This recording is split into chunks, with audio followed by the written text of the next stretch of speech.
Christian Wood nangakong maghihiganti ngayong darating na season at Magic Johnson binira ang pahayag ni Anthony Edwards. Trending ngayon ang naging post ni Christian Wood ng Lakers sa kanyang Instagram account kung saan sinabi nitong babalik siya with a vengeance. Huling naglaro si Christian Wood para sa Lakers last February dahil sa dumanas ito ng knee injury, pero ang masama pa dito ay hindi agad siya nakabalik sa team dahil sumailalim ito sa arthroscopic surgery sa kanyang kaliwang tuhod noong Marso at naging indefinite ang kanyang pagbabalik.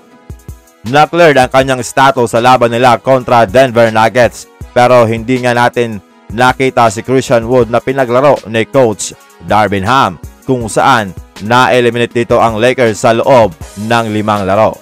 Mabigat ang binitawan na salita ni Christian Wood, kaso mabigat nga ba talaga ang kanyang impact sa team na pwedeng maging difference maker?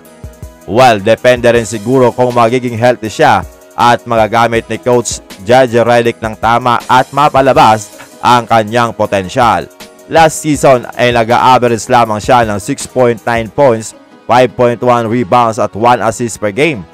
Si Wood ay naging good option para sa stretch 5 na babagay ngayong era ng basketball. Ang kaso, hindi siya nabibigyan ng playing time at nagiging liability din sa defensive ends. Bago siya napunta sa Lakers at pumirma ng minimum deal, ay mala star player pa ang kanyang production sa Dallas Mavericks kung saan ay nag-average ito ng 16.6 points, 7.3 rebounds at 1.8 assists per game.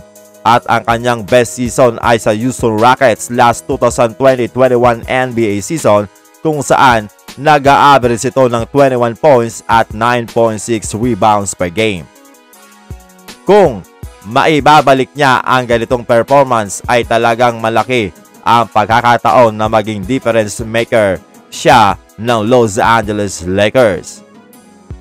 Hindi naman nagustuhan ni Magic Johnson ang naging pahayag ni Anthony Edwards na wala daw ibang skilled player outside Michael Jordan back in the day. Hiningi naman ni Stephen A. Smith ang response dito ni Magic Johnson. Ayon kay Magic Johnson, hindi daw siya nagre-response sa tao na hindi nanalo ng kampeonato.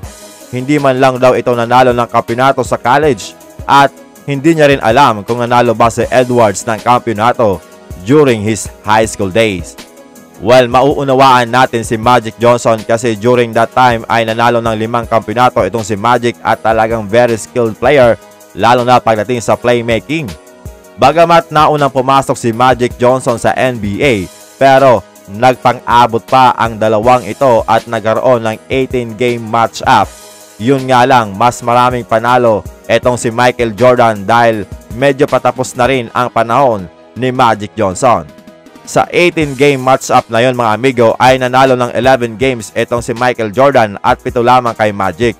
Sa 5 playoff match-up mga amigo ay 4 doon ang panalo ni Michael Jordan at 1 lamang kay Magic Johnson.